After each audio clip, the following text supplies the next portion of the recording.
दोस्तों नमस्कार। जो काम इस देश की संसद नहीं कर पाई, जो काम इस देश की सुप्रीम कोर्ट नहीं कर पाई, वह काम चुनाव ने कर दिखाया है। क्योंकि चुनाव के वक्त जिन संवाद को प्रधानमंत्री जनता के साथ जिक्र कर रहे हैं और जिन बातों का जिक्र अपने तौर पर देश के गृह मंत्री कर रहे हैं, शायद उस संवाद का एक ही मतलब है कि हमें हर हाल में चुनाव जीतना है और उस चुनाव को जीतने के लिए वोटों का ध्रुवीकरण किसी भी तरीके से हो जाए। चाहे जिक्र अतीत के युद्धों का करना पड़े, चाहे वो 71 का युद्ध हो, चाहे 65 का युद्ध हो, जिक्र चाहे गुरु गोविंद सिंह जी का करना हो या संत रविदास का करना हो, जिक्र चाहे इस पूरी प्रक्रिया के दौर में हिजाब का करना हो, कब्रिस्तान का करना हो, सीधे कहें तो मुगल काल से लेकर अभी तक की परिस्थितियों में मुसलमानों को लेकर कटघरे में हर हाल में खड़ा कर दिया जाए और समूचा वोट दूसरी तरफ ध्रुवीकृत होता चला जाए जो सत्ता यानी बीजेपी के अनुकूल हो जाए। क्या ऐसी परिस्थितियों में यह चुनाव आकर फंस गया है? क्योंकि ध्यान दीजिए, सुप्रीम कोर्ट द्वारा दिए गए सबसे अहम फैसले, सरकार का उस फैसलों से पहले उन नीतियों को बनाने की पूरी प्रक्रिया और पार्लियामेंट में उन्हीं फैसलों से पहले हुई बहस में सरकार का रुख, आपको कोई अंतर नजर नहीं आएगा। और जो संविधान के तहत चेक एंड बैलेंस की परिस्थितियां इस देश में लगातार बनाई गई है कि इंस्टीट्यूशंस सरकार से हटकर कैसे काम करेंगे, और शायद इसीलिए कार्यपालिका, विधायिका और न्यायपालिका को डेमोक्रेसी का 3 पिलर माना गया। लेकिन संयोग से तीनों को एक पिलर में कन्वर्ट कर देना और चौथे पिलर के तौर पर मीडिया भी उसी पिलर को सच बताते हुए अपनी बातों को रखने की स्थिति में आ जाए, तो देश के भीतर का सबसे बड़ा संकट यही रहा कि जनता ने जिसे चुना है वह अगर डेमोक्रेसी और कॉन्स्टिट्यूशन को भी सत्ता के लिहाज से डिफाइन करने लगेगा, यानी परिभाषित करने लगेगा, तो कोई क्या कर लेगा। लेकिन उत्तर प्रदेश के चुनाव ने खास तौर पर सरकार की उस कलई को खोल दिया है जिसमें सरकार की अपनी मंशा बीजेपी के प्रचारक के तौर पर, चाहे वो प्रधानमंत्री हो चाहे वो गृह मंत्री हो, जिन शब्दों का इस्तेमाल हो रहा है उन शब्दों के आश्रय शायद जमीनी मुद्दे जिनसे सरोकार इस देश के वोटरों के हैं, लोगों के हैं, उसको हर हाल में ढकने की जो पूरी प्रक्रिया है, यह उन परिस्थितियों को लगातार खोलते चली जा रही है जिसको लेकर हम लोग बहुत पहले से बहस करते आ रहे हैं। हमें पता है इस देश के मैन्युफैक्चरिंग सेक्टर की हालत कितनी खस्ता हो चली है, सर्विस सेक्टर अपने तौर पर किन परिस्थितियों को जी रहा है, इस देश की बैंकिंग स्थिति कितनी खोखली हो चली है। हर कोई जानता है कि अब रोजगार पैदा कर पाने की स्थिति का कोई भी विजन सरकार के पास नहीं है। लेकिन इस चुनाव के साथ अगर इन परिस्थितियों को जोड़िएगा तो जनता की जो भीड़ है रैलियों के भीतर और जो जनता का शोर है और प्रधानमंत्री और गृह मंत्री की रैलियों में खाली कुर्सियां जो है, उसमें ध्यान दीजिए कैमरा सिर्फ अब स्टेज पर रहता है और स्टेज पर बोले गए शब्द ही घर घर में टेलीविजन के जरिए पहुंच जाते हैं और उसी के आश्रय एक परसेप्शन बनाने की कोशिश लगातार हो रही है। और इन शब्दों पर जब आप मापदंड कीजिएगा तो पंजाब में रहेंगे तो गुरु गोविंद सिंह के जरिए भी चीजें अगर अनुकूल हो जाए तो भी चलेगा, संत रविदास के जरिए भी परिस्थितियों को अपने अनुकूल कर लें यह भी चलेगा। उत्तर प्रदेश की स्थितियों में जाहिर है मुगल काल का जिक्र होगा, मुसलमानों को कैसे ध्रुवीकृत किया जाए जिससे हिंदू वोट बैंक एक साथ में हमारे साथ खड़ा हो जाए, हिजाब का जिक्र है, कब्रिस्तान का जिक्र है, और इस पूरी प्रक्रिया में पहली बार हमने देखा 3 युद्धों का जिक्र भी हो गया। 3 युद्धों के जरिए, इससे पहले कि सत्ता ने चाहे 65 का युद्ध हो चाहे 71 का युद्ध, यानी जब बांग्लादेश दुनिया के मानचित्र पर इंदिरा गांधी ने बना दिया था और अमेरिकी फौज नहीं चाहती थी, उस वक्त की परिस्थितियों को भी मौजूदा वक्त में नए तरीके से परिभाषित या उस पर चोट करने की जो सोच है, मंशा एक ही है कि किसी भी तरीके से लोगों के भीतर एक उबाल पैदा हो, वह उबाल भड़काने वाला हो, वह उबाल वोटों के ध्रुवीकरण का हो, कुछ भी होना चाहिए। क्योंकि इस परिस्थिति में अब सरकार नहीं बच पा रही है कि दरअसल बेसिक इंफ्रास्ट्रक्चर इस देश में है ही नहीं, वो एजुकेशन का हो, हेल्थ का हो, रोजगार का हो, मजदूरों का हो, किसान का हो, यह एक पूरी प्रक्रिया है जो धीरे धीरे सरकार ये लगातार चाहती रही कि इस देश में जातियों को लेकर बहस जरूर होने लगे चुनाव के वक्त, जिसमें वह सोशल इंजीनियरिंग का जिक्र करे, लेकिन इस बात पर उसने खामोशी हमेशा बरती कि इस देश में कॉरपोरेट की कौन सी जाति है, कॉरपोरेट के भीतर की जाति और सत्ता की अपनी जाति जो सत्ता संभालती है वह चुनाव के वक्त तो कभी ओबीसी हो जाती है, लेकिन सामान्य तौर पर वह क्यों कॉरपोरेट के साथ किन स्थितियों में आकर खड़ी होती है। शायद यह एक बिल्कुल नई परिस्थिति इस देश के सामने है और उत्तर प्रदेश के भीतर का सच इस दौर में यह हो चला है कि अगर आप जनसंख्या के लिहाज से भी समझें तो उत्तर प्रदेश में बड़ी तादाद में जो दरकिनार कर दिया गया वोटर, उनकी तादाद कितनी है। आप कल्पना कर रहे हैं कि भारत की अपनी जनसंख्या जो है वह दुनिया में दूसरे नंबर पर होगी, लेकिन उत्तर प्रदेश की अपनी जनसंख्या दुनिया के देशों में 5वें नंबर पर आती है। पहला चाइना है, दूसरा भारत है, तीसरा अमेरिका है, चौथा इंडोनेशिया है। इंडोनेशिया भी 27 करोड़ की जनसंख्या है। पाकिस्तान की जनसंख्या से ज्यादा उत्तर प्रदेश की जनसंख्या है और शायद इसीलिए उत्तर प्रदेश का चुनाव भारत की उस मानसिकता का प्रतिबिंब धीरे धीरे बनता चला जा रहा है कि भारत होना कैसा चाहिए। क्योंकि यह कैसे संभव है कि 19% मुसलमान एक तरफ हो जाए, 8 से 9% यादव एक तरफ हो जाए, 10% जाटव एक तरफ हो जाए, ब्राह्मण किसी भी हालत में झूलते रहे इस सियासत में। अगर इस सत्ता की सोशल इंजीनियरिंग और जो भी सांप्रदायिकरण है उसके दायरे में जब आप घुसेंगे तो इसका मतलब है कि लगभग 10 करोड़ लोग उत्तर प्रदेश के भीतर उस सियासत के लिए कोई मायने ही नहीं रखते हैं या फिर जोड़ तोड़ की राजनीति में उनके अनुकूल परिस्थितियों के गुण गाने हैं, वह भी कोई दूसरा नहीं, देश के प्रधानमंत्री। हालांकि प्रधानमंत्री उस समय बीजेपी के प्रचारक हो जाते हैं, गृह मंत्री भी प्रचारक हो जाते हैं, लेकिन ध्यान दीजिए तो किस रूप में देश को सामने रखा जा रहा है। और शायद यही गुस्सा अपने तौर पर तेलंगाना के मुख्यमंत्री का फूट पड़ा, जो उन्होंने अपशब्द कहे, लेकिन उनके भीतर का गुस्सा है। क्या उत्तर प्रदेश हर चीज को अपने तरीके से महसूस करते हुए पहली बार ऐसे चुनाव की दिशा में उत्तर प्रदेश को ले जा चुका है जिसके परिणाम आने वाले वक्त में भारत को परिभाषित करेंगे? यह सवाल इसलिए महत्वपूर्ण हो चला है क्योंकि हम लोगों ने लगातार देखा है कि इस देश के इंस्टीट्यूशंस किस तरीके से कठपुतली या प्यादों में तब्दील कर दिए गए। लगातार उसके भीतर में जो डेमोक्रेसी के पिलर्स थे उनका ढहना किस रूप में जारी रहा। शायद इसीलिए जो प्राइवेटाइजेशन की दिशा में बढ़े, तो हमें लगता है कि आज एक जिक्र और करना चाहिए कि जब आप 1991 में जो भारत में इकोनॉमिक रिफॉर्म अपनाया गया उस कालखंड में 2 चीजें और हुई। एक मंडल निकला था, दूसरा कमंडल निकला था, यानी धर्म और आरक्षण का जिक्र भी था और बाजार का जिक्र भी था। वही एक सफर को चलते चलते जब आप 2022 में उत्तर प्रदेश के चुनाव के नजदीक पहुंच जाएंगे तब आप समझ पाएंगे कि बीजेपी हर चीज को अपने लिहाज से, यानी वह जो धारा थी पीवी नरसिम्हा राव की 1991 में इकोनॉमिक रिफॉर्म की, लाल कृष्ण आडवाणी 1991 में कमंडल लेकर निकले थे, वीपी सिंह ने अपने तौर पर मंडल का जिक्र कर दिया था, लेकिन उत्तर प्रदेश के चुनाव में देखिए तीनों चीजों का समावेश है। सबसे रईस पार्टी के तौर पर न सिर्फ देश में बल्कि दुनिया के सबसे रईस पार्टी के तौर पर बीजेपी का जिक्र आप खुले तौर पर कर सकते हैं। जितने इलेक्ट्रॉल बॉन्ड उसके पास बिके, और इलेक्ट्रॉल बॉन्ड की पहचान बिना किसी जानकारी के बॉन्ड को खरीदना और पार्टी के खाते में पैसा चले जाना, ये एक अपने तरीके का हवाला, अपने तरीके का ब्लैक मनी, अपने तरीके की गलत इकोनॉमी है। लेकिन यह सब कुछ इलेक्शन का हिस्सा बने, पॉलिटिकल पार्टी का हिस्सा बने। दूसरी तरफ सोशल इंजीनियरिंग को के जरिए मंडल को भी हथियाने की कोशिश 2017 में की गई थी, सफल हुए। 2022 उम्र आते आते लोग समझने लगे। जो कमंडल को लेकर सियासत थी वो अयोध्या से लेकर काशी कॉरिडोर तक नजर भी आया, लेकिन सवाल सबसे बड़ा यह था कि इस दौर में जो लोग अयोध्या में भी रहते हैं और जो बनारस में भी रहते हैं, वहां के युवाओं के सामने सबसे बड़ा सवाल था एजुकेशन का ना होना। एजुकेशन हो गया है तो नौकरी नहीं मिलना। जो बड़े बुजुर्ग थे उनके सामने सवाल था जो महंगाई है और रोजगार जो खत्म हो रहे हैं, लॉकडाउन की परिस्थितियों को भोगा, जीएसटी को भोगा, डिमोनेटाइजेशन को भोगा। यानी एक मोटी लकीर जो इस समाज को प्रभावित कर रही थी और बार बार इस देश की सत्ता कभी पार्लियामेंट के जरिए, कभी सुप्रीम कोर्ट के जरिए या पिलर्स जो थे डेमोक्रेसी के, उनके जरिए जो ढक रही थी, इस इलेक्शन ने उसको उघाड़ कर रख दिया है।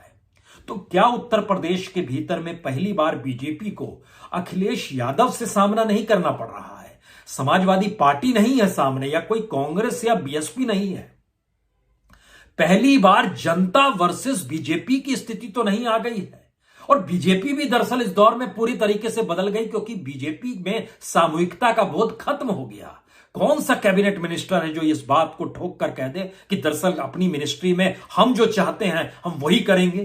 क्या यह हास्यास्पद नहीं है कि सड़क बनाने वाले मंत्री नितिन गडकरी प्रयागराज में जाकर बस उड़ाने का जिक्र कर दें तो 2014 में लौट जाइए, जब बुलेट ट्रेन का जिक्र हो रहा था। यह कौन सी परिस्थिति है कि भारत अफ्रीकी देशों की तुलना में भी भूखमरी की परिस्थितियों को ज्यादा बुरी तरीके से भोग रहा है? और उत्तर प्रदेश में तो नीति आयोग यानी सरकार की अपनी रिपोर्ट ने जब बतला दिया वहां कितनी नाजुक स्थिति है किसानों की, मजदूरों की, महिलाओं की, युवाओं की, बेरोजगारों की कितनी बुरी स्थिति। और इस दौर में 60% इजाफा 2014 की तुलना में बेरोजगारी और कर्ज में डूबे हुए लोगों की खुदकुशी करने की संख्या में, तो आप क्या कहेंगे? हमें लगता है शायद इसीलिए पहली बार यह चुनाव इसलिए कहीं ज्यादा महत्वपूर्ण है क्योंकि यह देश को परिभाषित करना चाहते हैं।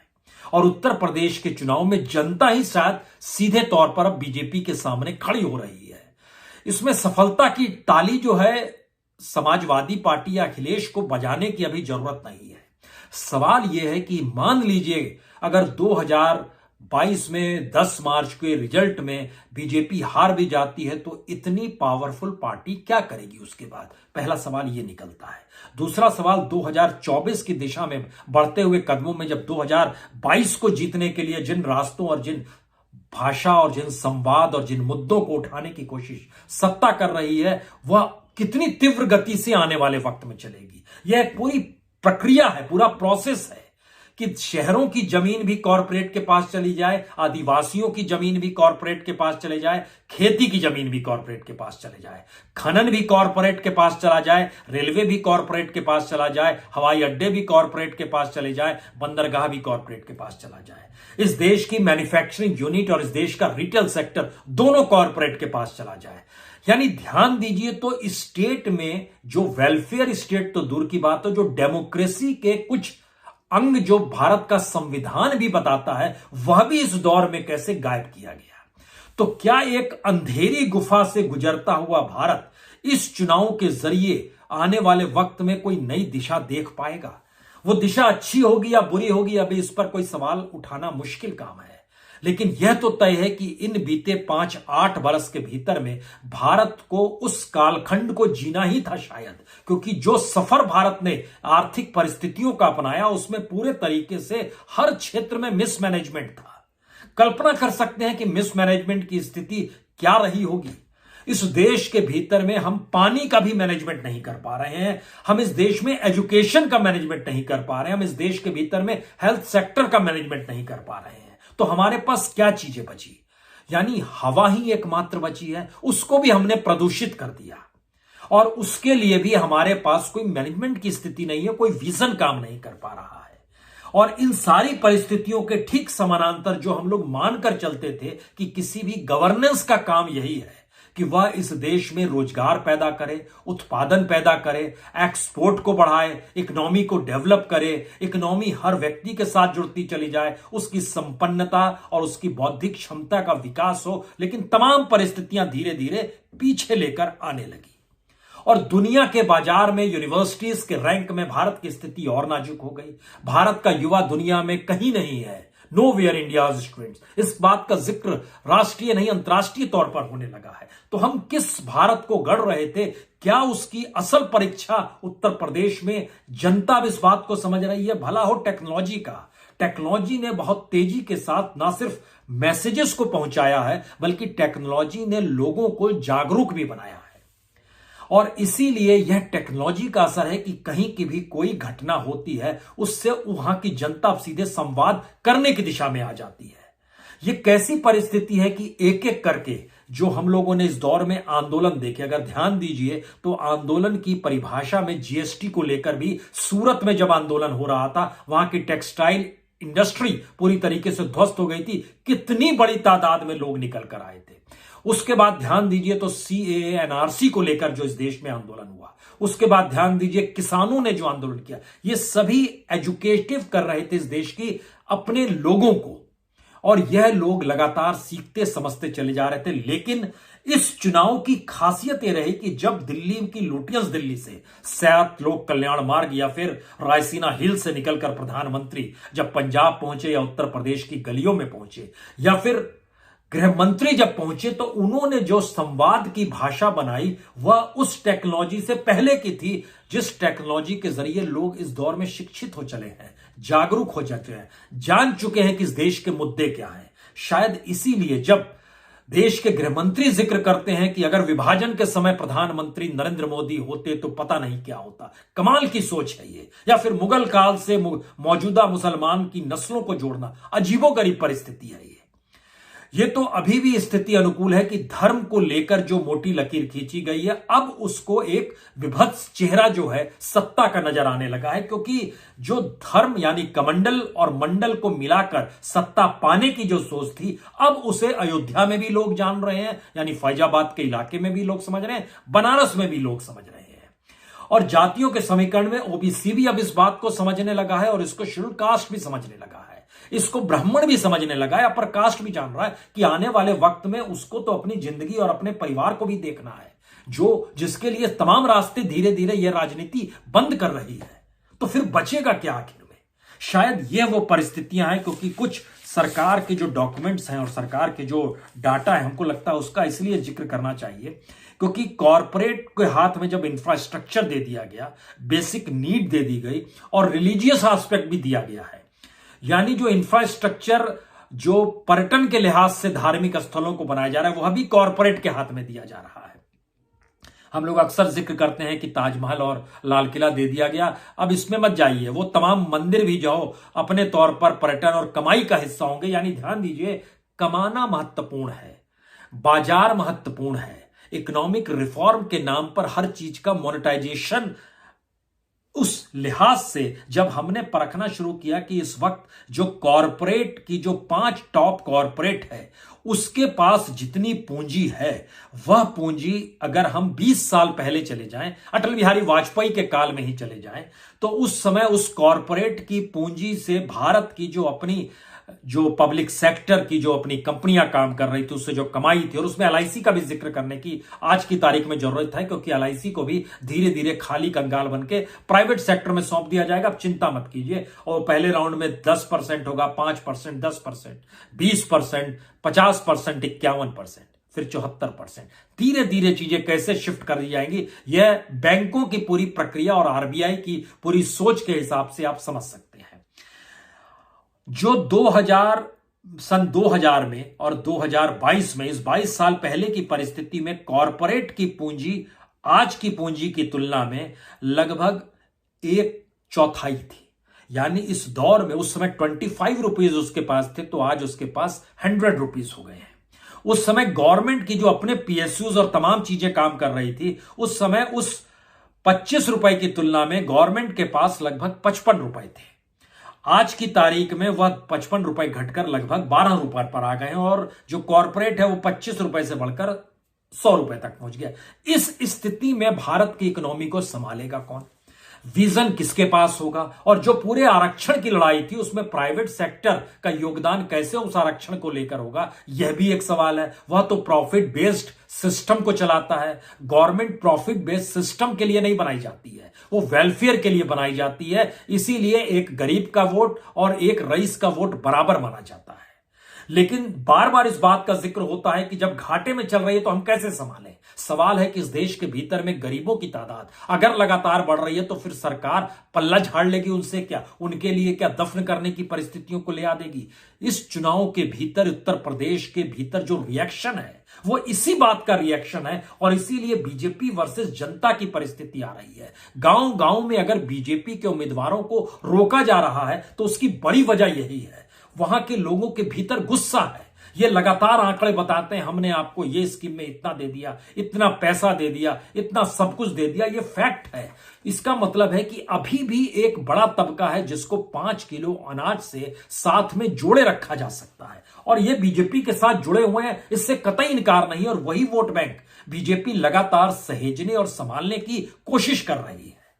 इसीलिए ध्यान दीजिए, जो गरीबों का वोट है, जो हाशिए पर पड़ा हुआ तबका है, उसको लेकर सरकार के भीतर कोई बेचैनी नहीं है। वो जानती है कि उनको जो सुविधाएं देनी है और उनको जो पैसा डायरेक्ट ट्रांसफर करना है या उनको जो 5 किलो अनाज देना है, उन सबको जोड़ दीजिएगा तो वो 2.5 लाख करोड़ से ज्यादा होंगे नहीं। और 2.5 लाख करोड़ क्या मायने रखता है इस देश के भीतर में, जब इतनी बड़ी पूंजी को सब कोई संभाले हुए है और एक पॉलिटिकल पार्टी की अपनी कीमत दुनिया में सबसे शानदार हो चली है, तो बाकी चीजें क्या मायने रखती हैं। ये सारे सवाल पहली बार इसलिए उठने लगे हैं क्योंकि उत्तर प्रदेश के भीतर में हमें लगता है टेक्नोलॉजी का, सोशल मीडिया का और इस दौर में अपनी परिस्थिति और प्रधानमंत्री के संवाद ने भी अपने तौर पर असर डाला है। और कॉरपोरेट की भूमिका जिस रूप में बड़ी होती चली गई, आंदोलनों ने जिस रूप में चीजों को जागरूक किया, उसने कई सवाल एक साथ उन पॉलिटिकल पार्टीज के लिए भी पैदा किए हैं कि आप चुनाव जीत जाएंगे तो जनता आपको जिता रही है। जनता जिता रही है मतलब जनता आपको जिता नहीं रही है, किसी को हरा रही है। उसके बदले तो आपके पास क्या प्लानिंग है, आपके पास आने वाले वक्त को लेकर कैसे आप उस राजनीति का सामना करेंगे जो सबसे रईस है, जिसके पास पूरा इंफ्रास्ट्रक्चर पड़ा हुआ है और जो केंद्र की नीतियों के आश्रय इस देश के फेडरल स्ट्रक्चर को भी चकनाचूर कर चुकी है। ये सारे सवाल इस दौर में उठ रहे हैं और यह उत्तर प्रदेश उसका एक ग्राउंड जीरो धीरे धीरे बन रहा है। जो पश्चिमी उत्तर प्रदेश से का वोटिंग पैटर्न है, वो जैसे जैसे आगे चलेगा और तीसरे फेज में जब वह बुंदेलखंड तक पहुंचेगा तो वहां का भी प्रयोग सबको समझना होगा। आप वह पानी से गरीब इलाका, यानी पानी है ही नहीं, वहां पर खेती कर नहीं पाते हैं, मजदूरी है नहीं, पलायन होते चला जाता है, बेरोजगारी की स्थिति बड़ी नाजुक है। इन सारी स्थितियों से निकलते निकलते आप मध्य उत्तर प्रदेश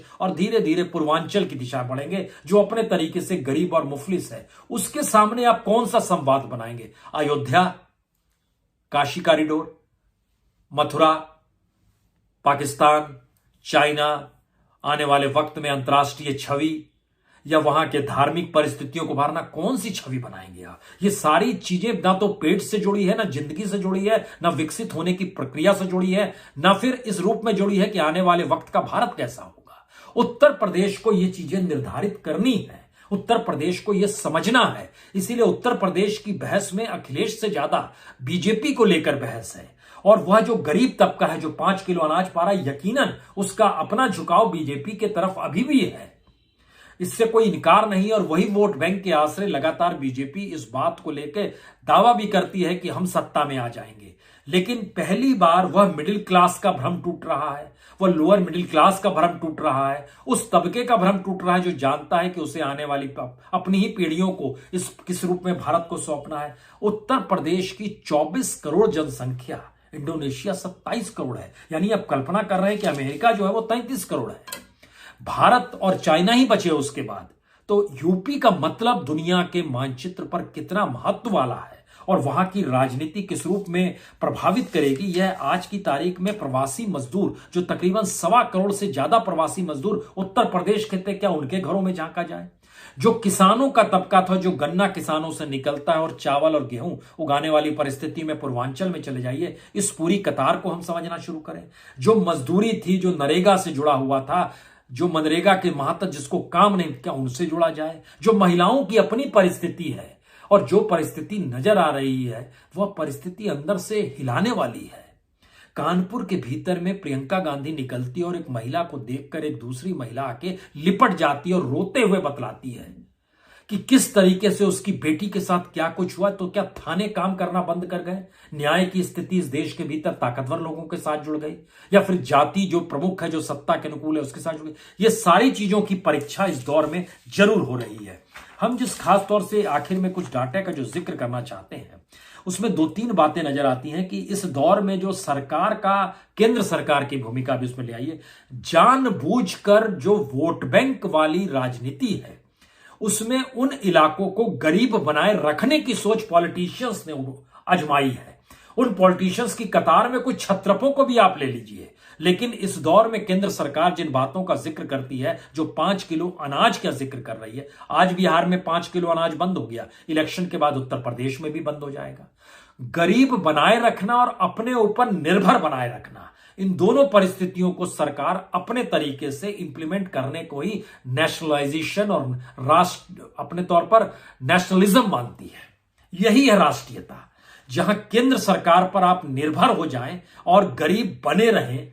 यानी आप अपने तौर पर कोई चैलेंज किसी को ना कर सके, इस परिस्थिति में इस देश की पार्लियामेंट को हम लोगों ने खड़े होते हुए देखा, हम लोगों ने सुप्रीम कोर्ट के निर्णयों को देखा, इस दौर में सीबीआई और ईडी के रेड्स और इनकी जो पूरी कार्रवाई थी उसको भी लोगों ने परखा। सवाल यही निकल कर आया कि जब सारा ताना बाना जो कॉन्स्टिट्यूशन के तहत था वह अगर चकनाचूर हो रहा है और भारत किसी अंधेरी सुरंग में लगातार घुसते चला जा रहा है, तो इस काल को तो हमें जीना ही था, क्योंकि यह पूरी प्रक्रिया है। लेकिन सवाल है क्या इसके बाद की परिस्थिति और इस दौर में जो जनता जो रिएक्शन दे रही है वह रिएक्शन क्या होगा। असल बात इसी को लेकर है। यह एक ऐसी परिस्थिति है जिसमें बार बार राजनीति धोखा खाएगी या फिर मोदी काल चरम का काल है।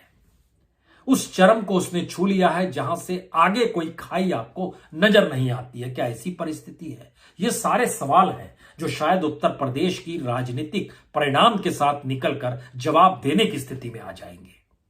और अगर बीजेपी जीतती है तो यकीन जानिए कि उत्तर प्रदेश का वह तबका जो तकरीबन 19% मुसलमान है, लगभग 4 करोड़ 56 लाख, जो यादव है लगभग 2 करोड़ के लगभग, जो जाटव है 2 करोड़ 40 लाख के लगभग, जो ब्राह्मण है 2 करोड़ 70 लाख, इनका कोई महत्व नहीं बचेगा। यह हाशिए पर है, क्योंकि यह उस राजनीति फिरकी के हिसाब में फिट ही नहीं बैठते हैं जिसके जरिए सत्ता मिल जाती है। यह एक नई परिस्थिति इस देश के भीतर में आकर खड़ी हो गई है, जहां पर इस देश का एक बड़ा हिस्सा राजनीतिक तौर पर इसलिए दरकिनार कर दिया जाएगा क्योंकि सत्ता हमें तब नहीं मिलेगी अगर इसको शामिल कर लेंगे तो। सोचिए देश की क्या हालत और देश की कौन सी परिस्थिति है। बहुत बहुत शुक्रिया, बहुत बहुत शुक्रिया।